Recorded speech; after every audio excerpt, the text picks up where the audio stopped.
distinguished guests, ladies and gentlemen, my colleagues in the Diplomatic Corps, and it's a good morning to all. And for me, it's an honour to be here today for the launch of the report, Poverty in Fiji, Changes from 2003 to 2008 and 9, and more importantly, Policy Implications. And let me start by saying that Australia is unwavering in its commitment to the implementation of Millennium Development Goals, or MDGs. Accordingly, the MDG's commitment underpins the Australian aid program and provide clear targets, and these include halving extreme poverty, ensuring all children are enrolled and attending school, and importantly, saving lives through strengthened health systems. We believe these are achievable commitments and will ultimately improve the well-being of the world's poorest people.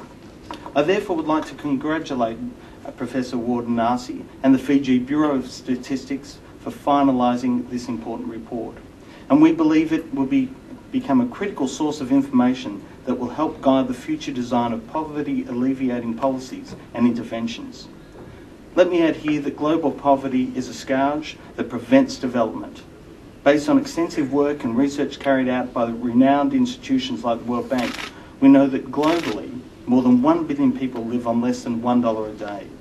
Depressingly, food prices have risen 83% since 2005, disproportionately affecting those already living in poverty who can afford it least, and forcing them to having to spend a high percentage of their already limited income on food. There is also a significant global wealth gap, where the richest 20% of the world's population receives 75% of the world's income, while the poorest 40% receives only 5% of the world's income. The majority of people in poverty are women, who globally earn roughly half as much as men. And this brings us closer to home to Fiji. Preliminary findings of a recent World Bank poverty analysis revealed that poverty in Fiji is driven by multiple factors and varies considerably by household and individual characteristics.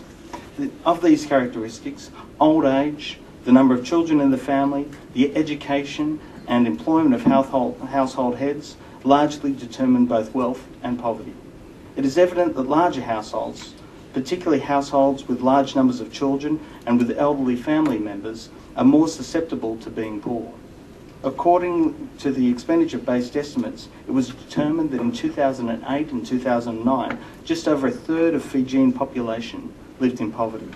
These are but a few of the report findings that give one a clear perspective of poverty in Fiji.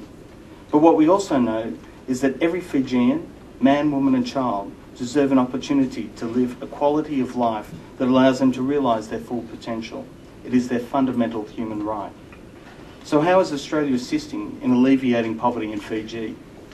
We remain strongly committed to supporting the people of Fiji through our aid program. Our assistance is governed by AusAid's recently released Fiji Country Strategy 2012-14, which reiterates Australia's commitment to targeting poverty and vulnerability in Fiji's most disadvantaged communities. Total bilateral aid to Fiji is set to increase from 18.5 million Australian dollars in 2011-12 to 36 million Australian dollars by 2013-14.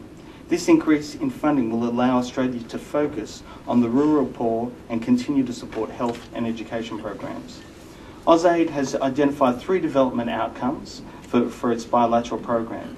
These are improving access to quality education, strengthening primary health services, and building resilience and economic opportunities in disadvantaged communities. It is of course essential that our strategies are in line with national development priorities. Accordingly, Australia works closely with both the Ministries of Education and Health on key education and health issues with the aims of improving the school learning environment, increasing children's access to quality education, strengthening primary health services, and addressing the national non-communicable disease burden, respectively.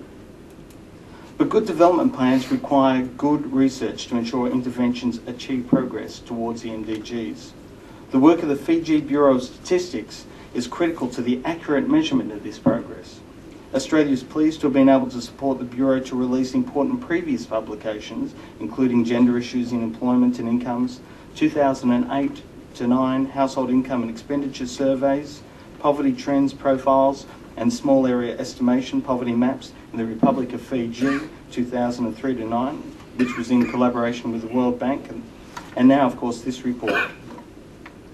Poverty in Fiji changes from 2002 and 3 to 2008-9 and policy implications. In line with this latest report is pivotal. For the first time in the Pacific, the Bureau has mounted 2 household income and expenditure surveys over a space of 5 years. And this makes it possible to obtain solid national data on changes in income levels, income sources, and expenditure patterns. And let's be clear, such data is absolutely vital if stakeholders are to succeed in effectively targeting vulnerable populations. And I'm not an economist, and I must say that's probably fortunate, nor am I a statistician. So I'm pleased to see that not only is this report user-friendly, which is important for people like me and for my AusAid colleagues, but it also includes achievable sector-specific recommendations, which should provoke some out-of-the-box thinking. I understand that the Ministry of Strategic Planning, National Development and Statistics is using the 2008-9 HIES data and the results to set key performance indicators, or KPIs, for government interventions. And this shows how important these surveys are. In addition to this, I also understand that the government aims to carry out the next HIES in a couple of years. This will enable them to assess progress against these KPIs. I personally commend this initiative as an excellent example of best practice in evidence-based development planning. To ensure that this report reaches poverty and development stakeholders within government and civil society, the Fiji Bureau of Statistics, Ministry of Strategic Planning, National Development and Statistics, and the Fiji National University, and Professor Wardenasi, as the author of this report, have joined forces and organised workshops in Suva, Nandi and Labasa over the course of the week. And I was delighted to learn that by attending this workshop, participants will not only be able to discuss report findings and recommendations with the very people responsible for putting this report together, but will have the opportunity to influence government thinking on poverty policy direction. It is widely agreed that information is power, and I sincerely commend the approach taken by the organisers to get this data out there, one step closer to those vulnerable populations whose plight it highlights. Australia has enjoyed a robust working relationship with the Fiji Bureau of Statistics, and so we are delighted to have supported the compilation of this report. There are further plans to fund Professor Nasi's gender analysis of the 2010 to 11 employment and unemployment surveys, which we believe is in the final stages of preparation. We've witnessed the tireless dedication and commitment of the Bureau staff in ensuring the timely release of solid national data that has enlightened us on Fiji's development progress. Ladies and gentlemen, this commitment and efficiency is especially admirable when it exists in an environment of resource constraints. Australia recognises the pivotal role the Bureau plays in informing national development, and we stand ready to continue our support for their work in the future.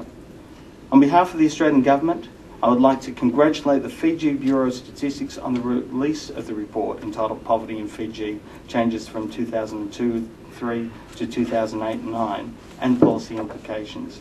And I'm honoured to stand with the Bureau and launch this publication along with a series of national workshops that will follow over the course of the week.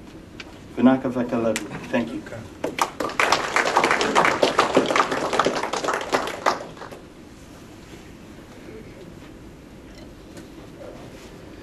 Thank you, Acting High Commissioner.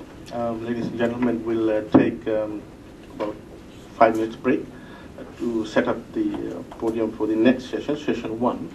Session 1 is on methodology and basic results. The two presenters are Mr. Ipeli Wangavonovono, who will talk about some of the challenges that they faced with respect to the methodology of HIES, and then we'll have the presentation by Professor Nasi on basic results of the survey.